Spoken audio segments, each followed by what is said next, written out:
আসসালামু আলাইকুম everyone, welcome to coding with দাদা। সো আজকের এই ভিডিওতে আমরা যেটা করব সেটা হলো আমরা জাভার ডেটা টাইপ এবং ভেরিয়েবল সম্পর্কে আলোচনা করব। ডেটা টাইপ এবং ভেরিয়েবল কি এটা এবং আমাদের স্টাইলে বোঝার চেষ্টা করব যাতে আমরা মনে রাখতে পারি ভবিষ্যতে যে কোনো প্রোগ্রামিং ল্যাঙ্গুয়েজে ভেরিয়েবল এবং ডেটা টাইপটা খুবই ইম্পর্টেন্ট। সো চলো আমরা শুরু করে দিই আজকে তাহলে ভিডিওটা। সো আমরা আমাদের স্লাইডে চলে গেলাম। এখানে আমাদের প্রথমে যেটা আছে এটা হলো ভেরিয়েবল। ভেরিয়েবল বলতে আমরা নরমালি যেটা বুঝতেছি সেটা হলো, আমার কথাটা একটু মনোযোগ দাও সবাই, তাহলে আমার মনে হয় বুঝতে সুবিধা হবে। সেটা হলো কি যে ভেরিয়েবল বলতে আমরা একটা কন্টেনারের মতো বুঝি, যেখানে একটা নামের এগেইনস্টে পরিবর্তনশীল ভ্যালু রাখা যায়। ঠিক আছে, একটা নামের এগেইনস্টে পরিবর্তনশীল ভ্যালু বলতে আমরা বোঝাচ্ছি যে ধরো তোমার নাম রহিম। রহিম তার সিজিপিএ হলো 3.50। রহিম আমরা ইকুয়াল দিয়ে রাখলাম 3.50। হ্যাঁ, পরবর্তী সেমিস্টারে দেখা যাচ্ছে রহিমের সিজিপিএটা চেঞ্জ হয়ে গেছে, সেক্ষেত্রে কিন্তু রহিমের নতুন সিজিপিএ আসলো 3.70। তো 3.70 কিন্তু নাম কিন্তু সেম হয়ে গেল। এই জন্য আমরা বলতেছি ভেরিয়েবল একটা কন্টেনারের মতো, যেখানে একটা নামের এগেইনস্টে পরিবর্তনশীল ভ্যালু রাখা যায়। সো এটা যদি আমরা একটু হোয়াইট বোর্ডে তোমাকে দেখাই যে এটা আসলে কিভাবে কাজ করে মেমোরিতে, ভেরিয়েবলটা মেমোরিতে কিভাবে কাজ করে, এটা একটু তোমাদের একটু প্রেজেন্টেশন দেখাই। সেটা হলো কি, ধরো আমরা একটা পেন নিলাম, নিয়ে আমরা একটা মেমোরি আঁকলাম। ওকে, সো আমরা যখন একটা ভেরিয়েবল নিব বা যখন আমরা একটা ভেরিয়েবল অ্যাসাইন করব বা ডিক্লেয়ার করব আমাদের প্রোগ্রামের মধ্যে, তখন আমাদের যে মেমোরি আছে, মেমোরিতে এরকম করে আমাদের নরমালি মেমোরি অ্যাড্রেস থাকে। তো মেমোরি অ্যাড্রেস থাকলে আমরা এরকম করে আমরা ওখান থেকে এখানে আমরা যখন অ্যাসাইন করে দিব তখন আমাদের ভ্যালুটা এখানে একটা করে অ্যাড্রেসে সেই ভ্যালুটা চলে যাবে। মনে করো আমরা একটা ভ্যালু দিলাম যে আমরা দিলাম রুহুল, আমরা দিলাম 3.50। ওকে, সো এরকম করে আমরা কি করলাম, একটা নামের এগেইনস্টে একটা অ্যাড্রেসের ভ্যালুটা আমরা ভেরিয়েবলে স্টোর করলাম।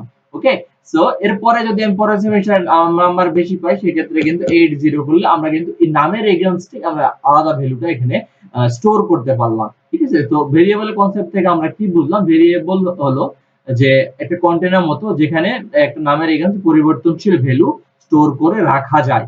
ওকে, এখন এই ভেরিয়েবল ডিক্লেয়ারের জন্য কিন্তু অনেক নিয়ম আছে, বা নিয়ম বলতে নিয়ম একটাই নরমালি, কিন্তু লেখার অনেক নিয়ম আছে। এটাকে আমরা কিভাবে লিখতে পারি এবং স্ট্রাকচারটা কি, এটা যদি আমরা জানতে চাই, সেক্ষেত্রে আমাদের এখানে একটা টাইপ দেওয়া আছে, দেখো সেটা হলো কি ডেটা টাইপ, তারপর ভেরিয়েবল নেম, তারপর দিতে হয় ভ্যালু। ওকে, সো আমরা সবগুলোই একটু প্র্যাকটিক্যাল ডেমনস্ট্রেশন দেখবো। প্র্যাকটিক্যাল ডেমনস্ট্রেশন দেখার আগে, যেহেতু ভেরিয়েবল যে ভ্যালুগুলা বা যে ডাটাগুলা নিয়ে আমরা কাজ করব, সেগুলোর কিরকম টাইপ হয়, ঠিক আছে, কি কি টাইপ নিয়ে ডাটা আমরা কাজ করতে পারি আমাদের প্রোগ্রামে, সেটা আমাদেরকে আগে জানতে হবে। সো এটার জন্য আমাদের করতে হবে যে প্রোগ্রামিং এর কি কি ডেটা টাইপ আছে সেটা আমাদের জানতে হবে। তো এটার জন্য আমরা চলে যাচ্ছি আমাদের নেক্সট স্লাইডে। নেক্সট স্লাইডে দেখো আমাদের ডেটা টাইপ সম্পর্কে আলোচনা করা আছে। ডেটা টাইপ কিন্তু প্রত্যেকটা ল্যাঙ্গুয়েজের জন্য সেম। ঠিক আছে, তো কিছু আছে যেমন ডেটা টাইপ যদি আমরা প্রথমত দুই ভাগে ভাগ করি, একটা বলা হয় প্রিমিটিভ ডেটা টাইপ আর একটা হলো নন প্রিমিটিভ ডেটা টাইপ। ঠিক আছে, এখন এই অনেকে প্রশ্ন করতে পারে, ভাই আমরা তো ডেটা টাইপ করেছিলাম নিউমেরিক, নন নিউমেরিক, ইন্টিজার, হ্যান ত্যান এভাবে করেছিলাম না ভাই। বেসিক্যালি ডেটা টাইপ দুই প্রকারই হয়, নিউমেরিক এবং নন নিউমেরিক এর তার আন্ডারে পড়ে। ঠিক আছে, সো প্রিমিটিভ এবং non primitive data type. Primitive data type বলতে আমরা বুঝাচ্ছি যে ডেটা টাইপ আমাদের সিস্টেমের সাথে বা প্রোগ্রামিং এর সাথে রিলেটেড, যেটা দেয়া আছে, আগে থেকেই দেয়া আছে, সেটা হলো আমাদের প্রিমিটিভ ডেটা টাইপ। নন প্রিমিটিভ ডেটা টাইপ বলতে আমরা বুঝাচ্ছি যেটা প্রোগ্রামার তার কাজের স্বার্থে প্রোগ্রামিং ল্যাঙ্গুয়েজের বিভিন্ন এলিমেন্টকে ইউজ করে বা বিভিন্ন কন্টেন্টকে ইউজ করে যেটা করে, সেটাকে বলা হয় প্রিমিটিভ ডেটা টাইপ, মানে প্রোগ্রামার তার কাজের স্বার্থে। তো প্রিমিটিভ ডেটা টাইপটা আমরা এখন পজ দিচ্ছি কেন, কারণ এই প্রিমিটিভ ডেটা টাইপে যেগুলো আছে, ক্লাস, অ্যারে, ইন্টারফেস, এগুলো যদি আমরা থিওরিক্যালি না বুঝি বা আগে না বুঝি, তাহলে কিভাবে কাজ করে প্রিমিটিভ ডেটা টাইপ সেটা আমরা বুঝবো না। ঠিক আছে, জাস্ট এটা মনে রাখো যে প্রিমিটিভ ডেটা টাইপটা যা প্রোগ্রামার নিজে তৈরি করে তার প্রোগ্রামে ইউজ করার জন্য। হ্যাঁ, এটা হলো নন প্রিমিটিভ ডেটা টাইপ। আর প্রিমিটিভ ডেটা টাইপ হলো আমাদের বিল্ট ইন ডেটা টাইপ, যেগুলো ডেটা টাইপ দেয়া থাকে। ওকে, তো প্রিমিটিভ ডেটা টাইপের মধ্যে কি কি আছে, নিউমেরিক ডাটা এবং নন নিউমেরিক ডাটা। দেখো ডাটা বা উপাদান, ডাটা বা তথ্য বলতে আমরা কি বুঝি, এটা কি নাম্বারের তথ্য হতে পারে, আবার অ্যালফাবেটিক অর্ডার বা এবিসিডিও হতে পারে, ঠিক আছে, নামের অ্যালফাবেটিক হতে পারে। তো এই জন্য আমরা প্রিমিটিভ ডাটাকে দুই ভাগে ভাগ করছি। প্রিমিটিভ ডাটা এক হলো নিউমেরিক ডাটা আর নন নিউমেরিক ডাটা, ঠিক আছে। নিউমেরিক ডাটার মধ্যে আবার দুটো ভাগ আছে, একটা হলো পূর্ণ সংখ্যা, ধরো 1 2 3 4 5 6 এরকম একটা পূর্ণ সংখ্যা 100। আরেকটা হলো দশমিক সংখ্যা। দশমিক সংখ্যাকে আমরা বলতেছি ফ্লোটিং নাম্বার বা ডবল নাম্বার। ফ্লোটিং এ বলতে পারো বা ডবলও বলতে পারো, এটা প্র্যাকটিক্যাল আমি তোমাদেরকে দেখাবো, ডোন্ট ওয়ারি। তারপর আসে নন নিউমারিক। নন নিউমারিক এর মধ্যে আমরা কিরকম ধরনের ডেটা পেতে পারি? নন নিউমারিক এর মধ্যে ধরো আমরা পেতে পারি এরকম ডাটা যে নন নিউমারিক এর মধ্যে আছে আমাদের কারো নাম হতে পারে, আমাদের কারো বাসার অ্যাড্রেস হতে পারে, এটাকে নন নিউমারিক অর্থাৎ অ্যালফাবেট দিয়ে আমাদের লিখতে হয়। তো অ্যালফাবেট দিয়ে লেখার জন্য এগুলো ক্যারেক্টার বলা হয় এই নন নিউমারিক এর একটাকে, আরেকটাকে বলা হয় বুলিয়ান। বুলিয়ান বলতে আমরা যে ডাটা টাইপ বলতে, দেখা যাচ্ছে তোমাকে কোশ্চেন করলো যে এই কাজটা কি এখনো হবে, ইয়েস অর নো, ঠিক আছে, তো তুমি বললা ইয়েস, না হলে নো। বাংলাদেশ কি গরিব দেশ, তুমি বললা নো বা ইয়েস। এই যে উত্তরটা, এটাকে বলা হয় বুলিয়ান ডাটা টাইপ, ঠিক আছে। তো এই ডাটা টাইপে আমরা এখন প্র্যাকটিক্যাল এখন দেখবো, যে প্র্যাকটিক্যাল না দেখলে আসলে মনে রাখা মুশকিল। তো আমি আবার একটু সামার আপ করি, সেটা হলো যে ভেরিয়েবল একটা কন্টেনারের মতো, যেখানে একটা নামের এগেইনস্টে পরিবর্তনশীল ভ্যালু রাখা যায়। তারপরে আসে আমাদের ডেটা টাইপ। প্রোগ্রামের যেসব জিনিসপত্র নিয়ে আমরা কাজ করি, যেসব কি বলে, যেসব তথ্য উপাত্ত নিয়ে আমরা কাজ করি, তার যে প্রকারভেদ, তাকে বলা হয় ডেটা টাইপ। যেমন ধরো নাম্বারিক হতে পারে, অ্যালফাবেটিক হতে পারে, এরকম যে তথ্য উপাত্ত নিয়ে কাজ করি, এগুলো আমাকে বলা হয় ডেটা টাইপ। ওকে, এখন আমরা চলে যাব আমাদের আইডিতে, আমরা চলে যাব যেখানে আমাদের আমাদের আমরা কোড করব আসলে। তো আমাদের আইডিতে কি ছিল তোমরা জানো, সেটা হলো নেটবিনস। নেটবিনসে আমাদের এখন আমরা আলোচনা করব যে ভেরিয়েবল আসলে কিভাবে ডিক্লেয়ার করতে হয় এবং ভেরিয়েবলের সাথে ডেটা রিলেটেড কিভাবে, এটা আমরা এখন দেখব, ঠিক আছে। তো এইভাবে আমরা যখন একটা নেটবিনস ওপেন করি, সেখানে কিন্তু আমরা এরকম একটা কি বলে, আমরা এরকম একটা ইন্টারফেস পেয়ে যাই। ইন্টারফেস পেয়ে গেলে আমরা যেটা করি, আমরা এরকম একটা যদি ক্লাস ক্রিয়েট করে নিতে পারি। যারা ক্লাস ক্রিয়েট করতে পারো না, তারা কিন্তু আমার প্রিভিয়াস ভিডিওতে একটা প্রজেক্ট কিভাবে তৈরি করতে হয়, প্যাকেজ নেম কিভাবে দিতে হয় এবং আরো শর্টকাট আমরা সেখানে শিখেছি, ঠিক আছে। তো আমরা এখন যেটা করব, আমরা এখানে একটা ভেরিয়েবল ডিক্লেয়ার করা শিখবো এবং ভেরিয়েবল কি, কোনটা ডিক্লেয়ার করলে সেটা অ্যাকসেপ্টেবল, কোনটা অ্যাকসেপ্টেবল না, এই ব্যাপারটা আলোচনা করার চেষ্টা করব, ঠিক আছে। তো একটা ভেরিয়েবল লেখার জন্য আমরা এখানে এই স্লাইডে আমরা কি করেছি, একটা ভেরিয়েবল লেখার জন্য প্রথমে দিতে হয় ডাটা টাইপ, অর্থাৎ কি টাইপ ডাটা হবে, তারপর দিতে হবে একটা ভেরিয়েবলের নেম, তারপর দিতে হবে একটা ভ্যালু। ওকে, সো আমরা এখন যেটা করব, আমরা একটা নিউমারিক ডাটা নিয়ে কাজ করব। নিউমারিকের একটা হলো ইন্টেজার। ইন্টেজারের জন্য আমরা লিখতে পারি ইন্ট, প্রথমে ডেটা টাইপ, তারপর দিবে একটা ভেরিয়েবল নেম। ভেরিয়েবলের নেম দেখাচ্ছে যে কোনো কিছু হতে পারে। এখন নেম দেওয়ার ক্ষেত্রে একটা জিনিস খেয়াল রাখতে হবে, নেম দেওয়ার আগে কিন্তু আমাদের প্রথমে অ্যালফা নিউমারিক দিয়ে নাম লেখা যাবে না। ওকে, তারপরে আমাদের প্রথমে চিহ্ন দিয়ে আমাদের ভেরিয়েবলের নাম ডিক্লেয়ার করা যাবে না। ভেরিয়েবল নাম ডিক্লারেশনের কিছু নিয়ম শৃঙ্খলা আছে, তোমরা এটা একটু গুগল করে দেখে নিতে পারো। আমি ভিডিও লেন্থ হবে এই জন্য খুব বেশি দেখাচ্ছি না। তো তুমি এখানে অ্যাজ ইট ইজ একটা নাম দিয়ে রাখতে পারো। তো আমি এখানে রাখলাম হলো ইন্টিজার দিয়ে দিলাম এজ। এজ নামে একটা ভেরিয়েবল নেম দিলাম, এখানে একটা ভেরিয়েবলের ভ্যালু দিয়ে দিলাম, ভ্যালু ইকুয়াল টু আমি দিলাম 40। ওকে, 40 আমি একটা ভ্যালু দিয়ে দিলাম, ঠিক আছে। তো এইভাবে আমরা করি কি, একটা পূর্ণ সংখ্যাকে ডিক্লেয়ার করি। এখন তুমি বলতে পারো ভাইয়া আমার, ওই যে আপনি বললেন যে দশমিক সংখ্যা কিভাবে ডিক্লেয়ার করবো, দশমিক সংখ্যা ডিক্লেয়ার ক্ষেত্রেও সেম নিয়ম, জাস্ট প্রত্যেকটা ভেরিয়েবল ডিক্লেয়ার করার নিয়ম প্রত্যেকটা প্রোগ্রামিং ল্যাঙ্গুয়েজের সেম। ওকে, জাস্ট তোমাদের বুঝতে হবে কিভাবে করতে হয়। সো প্রথমে থাকবে ডাটা টাইপ। আমরা যেহেতু আমরা ভাসমান বা দশমিককে বলা হয় ফ্লোট, ফ্লোটের পরে আমরা নাম দিলাম হলো, এখানে একটা নাম দিলাম ফ্লোটের স্যালারি নাম দিলাম, ঠিক আছে। স্যালারি দিয়ে আমরা নাম হলো 40,500। দেখো 40,500 এরকম করে আমরা দিতে পারি, এরকম করে, বা আমরা এরকম করে ধরো আচ্ছা এটা কেটে দিই। দেখো 40,500 এখানে দেখো রিসেন্ট যে আইডি আছে, আইডিতে একটা ছোট একটা এরর আসতেছে।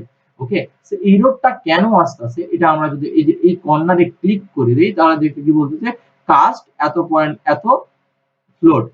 দেখো এটা হলো টাইপ কাস্টিং। টাইপ কাস্টিং নিয়ে আমরা পরবর্তীতে আলোচনা করব, জাস্ট তোমরা এখন একটু বুঝে নাও যে কাস্ট করে নিতে হবে।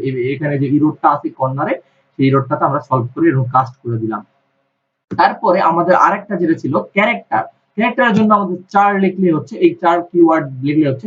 এখন এই ক্যারেক্টারের নাম দেওয়ার ক্ষেত্রে কিন্তু তোমরা আবার এরকম নাম দিতে পারবা না যে 4 কিন্তু দিতে পারবো না, অর্থাৎ কোন কিওয়ার্ড আমরা কিন্তু ভেরিয়েবলের নাম হিসেবে দিতে পারবো না, এটাও খেয়াল রাখবা।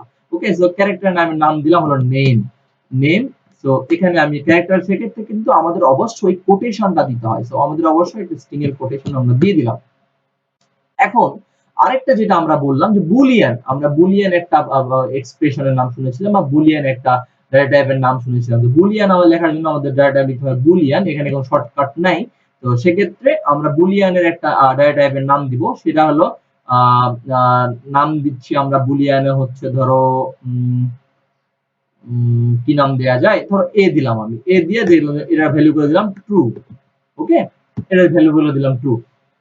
এখন একটা ইম্পর্টেন্ট কোশ্চেন যেটা ভাইবা বোর্ডে অনেক সময় ফেস করে, এবং আমি নিজেও ভাইবা বোর্ডে ফেস করেছিলাম, যে ভাইয়া ভেরিয়েবল ডিক্লারেশন আর ভেরিয়েবল অ্যাসাইন বলতে আমরা কি বুঝাই, ভেরিয়েবল ডিক্লারেশন এবং অ্যাসাইন।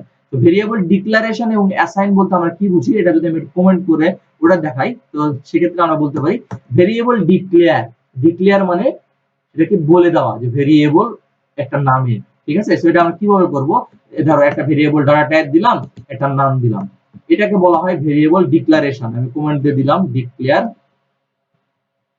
ডিক্লেয়ার। ওকে, এখন অ্যাসাইন করা কাকে বলে, ধরো এই যে উপরে কিন্তু আমরা এজটা পেলাম, যে একটা ভেরিয়েবলের নাম একটা দিলাম আমরা, সেখানে কিন্তু আমরা নাম দিলাম এজ, ঠিক আছে, ডেটা টাইপ হলো ইন্টিজার। তো এখানে আমরা পরবর্তী লাইনে যদি লিখি এজ লিখে যদি এটা ভ্যালু দিয়ে দেই, এই লাইনকে আমরা বলে দিব হলো অ্যাসাইন করা, ঠিক আছে, অ্যাসাইন। তাহলে দেখো ভেরিয়েবল ডিক্লারেশন এবং অ্যাসাইন করা কি জিনিস, এটা কিন্তু আমরা জেনে গেলাম। ওকে, এখন আমরা এটাকে আবার ডিলিট করে দিলাম, ডিলিট করে দিয়ে এটাকে আমরা কমেন্ট আউট করে দেই। ওকে, কমেন্ট আউট করে দিলাম। ওকে, দেখো কমেন্ট কিন্তু তোমরা কিভাবে করতে পারো, এই কমেন্ট নিয়ে অনেকে কনফিউজ হয়ে পড়ে। কমেন্ট করার জন্য তোমরা ডবল ব্যাকস্ল্যাশ দাও, দিয়ে তোমরা যদি লিখতে চাও এনিথিং উইল রাইট, এরকম সামথিং তুমি এখানে এইভাবে কমেন্ট করে রাখতে চাও। আমরা যখন বড় বড় প্রোগ্রাম করি, কোন পোর্শনে কি কাজ হয়েছে এরকম করে আমরা কমেন্ট করে দিতে পারি, ঠিক আছে। তো তুমি চাইলে যদি এটা পুরোটা কিভাবে কমেন্ট করবো, এটার জন্য তুমি এরকম করে দিতে পারো। ধরো এটা সবগুলো সিলেক্ট করলা, করে কন্ট্রোল প্রেস করে ব্যাকস্ল্যাশে তুমি ক্লিক করো, দেখো এরকম কমেন্ট হয়ে গেছে। আবার যদি এরকম ডবল ক্লিক করো, দেখো যে কমেন্ট আউট হয়ে গেছে। তো এরকম করে তোমরা কমেন্ট করতে পারো। তো আমরা আস্তে আস্তে এই ব্যাপারগুলো আরো ডিটেইলে আলোচনা করবো। ওকে, আমরা এখন যেটা করতেছিলাম সেটা হলো কি, যে এরকম কিন্তু আমরা এটা ভ্যালু এখানে এই লাইনে কি করছি, দেখো এই লাইনে কিন্তু আমরা করেছি ভ্যালু ডিক্লেয়ারও করেছি এন্ড অ্যাসাইনও করেছি। ওকে, অ্যাসাইনও করে দিয়েছি আমরা এই লাইনে। ওকে, এই লাইনে কিন্তু আমরা ভ্যালু ডিক্লেয়ারও করেছি, অ্যাসাইনও করে দিয়েছি। এখন আমরা গত ভিডিওতে দেখেছিলাম যে একটা আমাদের ভেরিয়েবল ডিক্লেয়ার করার পরে কোনো কিছু প্রিন্ট করতে হয় কিভাবে, এটাকে আমরা প্রিন্ট দেখবো কিভাবে প্রিন্ট করতে হয়, তোমরা জানো। তারপরে আমরা এরকম করে দেখলাম system dot out dot print. Okay, এরকম করে কিন্তু আমরা গতবার প্রিন্ট করতেছিলাম, ঠিক আছে। তো এটা অনেকে বারবার লেখার একটু কষ্ট বোধ করে, যে এরকম ভাই বারবার লিখতে হবে না ভাই, এরকম লেখা যাবে না, এটা শর্টকাট আছে একটা, তোমরা চাইলে সেই শর্টকাটটা ইউজ করতে পারো, ঠিক আছে। আমরা তো একটু শর্টকাট পছন্দ করি লোকজন, তো ঠিক আছে। শর্টকাটের জন্য তোমাদের লিখতে হবে শাউট। ওকে, শাউট লিখবা, দেখো স্পেস ছোট হাতের কিন্তু সব, শাউট লেখার পর ট্যাব ক্লিক করবা, দেখবা অটোমেটিক তোমাদের প্রিন্ট চলে আসছে। এখন অনেকে কনফিউজ হতে পারো, ভাইয়া প্রিন্ট এলএন এবং প্রিন্ট শুধু প্রিন্ট এলএন এবং প্রিন্ট কি, প্রিন্ট এলএন হলো প্রিন্ট লাইন বুঝায়, আর প্রিন্ট হলো শুধু প্রিন্ট বুঝায়, ঠিক আছে। তো এটা নিয়ে খুব বেশি টেনশন করার কিছু নাই। ওকে, এখন আমরা যেটা করব, এই যে এজের যে ভ্যালুটা আমরা এটা এখন প্রিন্ট দিব। ওকে, এই এজের ভ্যালুটা আমরা এখন প্রিন্ট দিব। তুমি ধরো এখানে যদি তুমি এখানে একটা ক্লিক করে লিখে দাও যে এজ। ওকে, এজ যদি পাস করে দাও, তাহলে আমরা এই ভ্যালুটা পেয়ে যাব। ওকে, তো এরকম করে যদি আমি ফ্লোটের ভ্যালুটাও দেখতে চাই, ফ্লোটের ভ্যালুটার জন্য আমরা এরকম আবার করলাম শাউট লিখে ফ্লোটের ভ্যালুটাও দিয়ে দিলাম। ফ্লোটের ভ্যালুটা আমরা এরকম করে পাস করে দিলাম। ফ্লোটের নাম দিচ্ছি হলো স্যালারি। ওকে, স্যালারি। তারপরে আমরা আরেকটা শাউট লিখে আরেকটা ট্যাপ করে দিলাম, সেটা হলো কি, আমরা করব হলো নেমটা। এখানে প্লাস দিয়ে কিন্তু ওই ভেরিয়েবলটার নেমটা পাস করে দিতে হবে। ওকে, তারপরে বুলিয়ানে গিয়ে আমরা সেম কাজ করব। শাউট লিখলাম, আমরা বুলিয়ানে গিয়েও সেম জাস্ট এখানে একটা স্টার চিহ্ন দিয়ে লিখে দিলাম এ। দেখো আমরা কিন্তু এগুলো প্রিন্ট করতে এখন এগুলো যে অ্যাসাইন করেছি, আমরা যে ডিক্লেয়ার এবং অ্যাসাইন করেছি, প্রিন্ট করে দেখবো যে আসলে অ্যাসাইন হয়েছে কিনা। তো এটার জন্য কিন্তু আমরা এরকম প্রিন্ট করে চেক করতে পারি। ওকে, তো এটার জন্য যদি আমরা প্রিন্ট দেই, প্রিন্ট দেওয়ার জন্য তোমরা সবাই জানো যে এখানে রানে গিয়ে আমরা এখানে গিয়ে প্রিন্ট করতে পারি। এখন এটার শর্টকাটও আছে শিফট F6। তো আমি শিফট F6 দিয়ে এটাকে রান দিব। ওকে, দেখো তাহলে নিচ থেকে একটা পপ আপ আসবে এবং এখানে আমাদের সব ভ্যালুগুলা দেখাবে আর কি। ঠিক আছে, তো আমরা এখন দেখি যে আমাদের ভ্যালুগুলো আমরা পাই কিনা। দেখো প্রথমে আমাদের এ চলে আসছে, তারপরে স্যালারি চলে আসে, তারপরে আমাদের এ চলে আসে এবং 2 চলে আসে। ঠিক আছে, তো এখন আমরা করব কি যে এখানে একটা স্টেটমেন্ট পাস করে দিব। বলে দিব যে হলো the age of the person। এটা জাস্ট তোমার মতো তুমি লিখে দিতে পারো, যে কোনো একটা স্ট্রিং পাস করে দিতে পারো। তোমরা বলতে পারো the salary of the person। ওকে, তারপর আমরা বললাম যে the name of the person, the name of the person। ওকে, দেখো the name of the person এরকম করে আমরা কিন্তু মোটামুটি এরকম করে দিতে পারি। দেখো আমরা এটা স্পেস দিয়ে দিলাম যাতে দেখতে সুন্দর লাগে। তারপরে আমরা এখানেও এখানে এটা বলে দিলাম যে এখানে একটা বললাম র্যান্ডম স্টেটমেন্ট। ওকে, র্যান্ডম স্টেটমেন্ট। দেখো এটা যদি আমরা যে কোনো কিছু স্ট্রিং পাস করে দিতে পারি। ঠিক আছে, এই হলো আমাদের রেডি। আমরা এখন এটাকে সেভ দিলাম, কন্ট্রোল এস দিয়ে সেভ দিলাম। সেভ দেওয়ার পরে আমরা এটাকে শিফট F6 দিয়ে রান করলাম। ওকে, রান করলে দেখি আমাদের কি আসে। ওকে, দেখি আমাদের এটা রান হচ্ছে। দেখো এখানে কিন্তু আমাদের the name of the person, the age of the person 40, the salary of the person 40,000, আর the name of the person A এবং the random statement is true। Okay, so এরকম করে কিন্তু আমরা যে কোনো স্টেটমেন্টটা পাস করতে পারি বা কোনো কিছু প্রিন্ট করতে পারি। তো এই ভিডিওতে আমরা কি কি শিখলাম? এই ভিডিওতে শিখলাম আমরা ভেরিয়েবলের কিভাবে অ্যাসাইন করতে হয়, কিভাবে ডিক্লেয়ার করতে হয়, তারপরে আমাদের কি কি ডেটা টাইপ আছে, প্রিমিটিভ ডেটা টাইপ, নন প্রিমিটিভ ডেটা টাইপ। তারপরে আমরা শিখলাম একটা ভ্যালু অ্যাসাইন করার পর সেটা কিভাবে প্রিন্ট করতে হয়। ঠিক আছে, সো এই ভিডিওটা এই পর্যন্তই। তোমরা যারা আমার গুগল ক্লাসরুমে জয়েন হতে চাও, যে গুগল ক্লাসরুমে আমরা সেখানে ওপেন ডিসকাশন করি এবং রিয়েল লাইফ এক্সাম্পল সাথে প্রোগ্রামিং শেখার চেষ্টা করি, যাতে আমাদের বেস গুলো আরো স্ট্রং হয়, আমরা আরো ভালো কিছু করতে পারি ফিউচারে। তোমরা আমাদের গুগল ক্লাসরুমে জয়েন করতে পারো। আর যারা জয়েন করতে চাও বা লিংক নেই আমাদের, সেক্ষেত্রে তোমরা কমেন্ট বক্সে আমাকে জানাও যে কোন জিনিসটা অ্যাড করলে আর কি করলে তোমাদের সুবিধা হয়, বা কোথায় কি ফেস করতেছো, কোথায় কোনো ইস্যু ফেস করতেছো কিনা, এটা আমাদের কমেন্ট বক্সে জানাও। আমরা প্রত্যেকটা কমেন্ট রিপ্লাই করার চেষ্টা করি, আমরা সেখান থেকে সমাধান করার চেষ্টা করবো। তো আর ভিডিও বাড়াচ্ছি না, দেখা হচ্ছে পরবর্তী ভিডিওতে আমরা অপারেটরস নিয়ে কথা বলবো। অপারেটরস নিয়ে স্টেপ বাই স্টেপ কথা বলার চেষ্টা করব। দেখা হচ্ছে পরবর্তী ভিডিওতে। সবাই অনেক ভালো থাকো। আসসালামু আলাইকুম ওয়া রাহমাতুল্লাহি ওয়া বারাকাতুহু।